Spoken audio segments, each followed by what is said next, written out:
메기와 두꺼비 이야기 두 번째 이야기.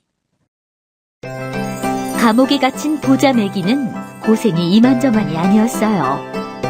메기 아내가 감옥을 지키는 사람에게 뇌물을 주고 남편을 보러 왔어요. 남편 메기가 아내에게 말했어요. 여보, 나 좀 당장 꺼내줘. 여기 더 있다가는 죽고 말 거라고. 메기 아내는 큰 메기 어른을 찾아갔어요. 아이고, 우리 남편이 다 죽게 되었습니다. 제발 좀 살려주십시오.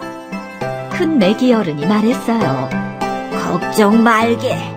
사또에게 바칠 뇌물이나 준비하라고. 메기 아내는 뇌물을 잔뜩 이고 큰 메기 어른을 따라갔어요. 큰 메기 어른이 사또에게 부탁했어요. 나리, 메기를 오해하신 듯합니다. 다시 한번 생각해 주십시오. 사또는 메기 아내의 뇌물을 보고 마음이 흔들렸어요. 걱정할 것 없다. 내가 이 사건을 다시 조사하도록 시키겠다.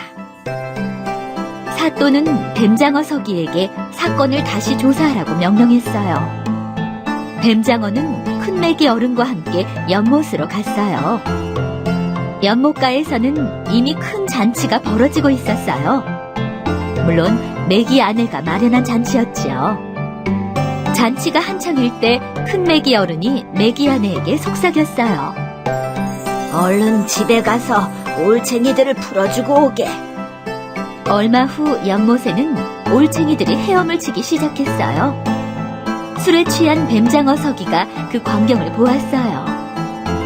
오, 지느러미와 꼬리가 있지 않은가? 저것들은 메기의 자식들이니 분명하다.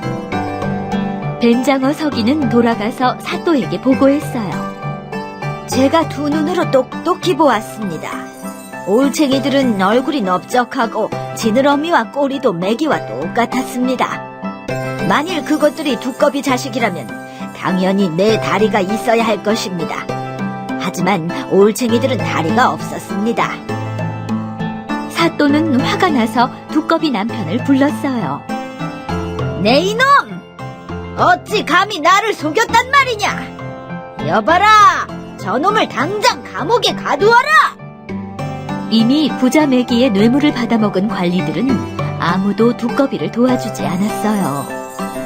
두꺼비 남편은 결국 감옥에 갇히고 말았어요.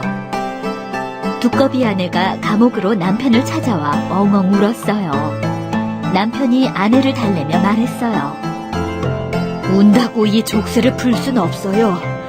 집에 가서 좋은 수가 있는지 잘 생각해봐요. 두꺼비 아내는 도와줄 사람을 찾아서 먼 길을 떠났어요.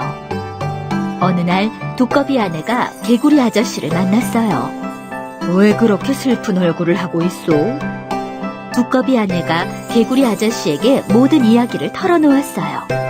개구리 아저씨는 크게 웃으며 말했어요. 걱정하지 말게. 청개구리 할아버지라면 이 일을 해결할 수 있을 거라네. 두꺼비 아내가 청개구리 할아버지를 찾아갔어요. 청개구리 할아버지는 공부를 많이 한 박사님이었어요. 언제나 가난한 이들을 많이 도와주었지요. 두꺼비 아내는 청개구리 할아버지에게 사정을 이야기했어요. 청개구리 할아버지는 올챙이들이 언제 태어났는지를 물어보았어요. 두꺼비 아내의 대답을 듣고 청개구리 할아버지는 날짜를 곰곰이 따져보았어요.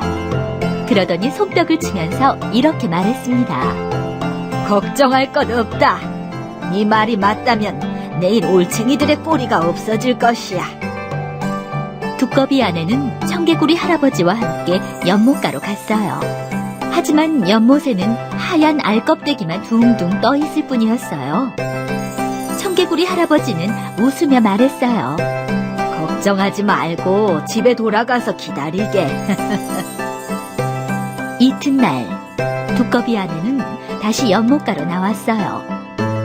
잔잔하던 연못에 물결이 일기 시작했어요. 그리고 무엇인가가 물 밖으로 고개를 내밀기 시작했어요. 엄마! 그것은 꼬리가 떨어지고 다리가 생겨난 두꺼비 새끼들이었어요. 엄마와 새끼 두꺼비들은 얼싸안고 기쁨의 눈물을 흘렸어요. 엄마 두꺼비는 새끼 두꺼비들을 데리고 사또를 찾아갔어요. 나리, 이 어린 것들이 누구 자식인지 한번 보십시오. 사또는 그제야 진실을 깨달았어요. 사또는 뇌물을 받은 신하들에게 벌을 주었어요. 거짓말을 한 매기 부부도 벌을 받았어요.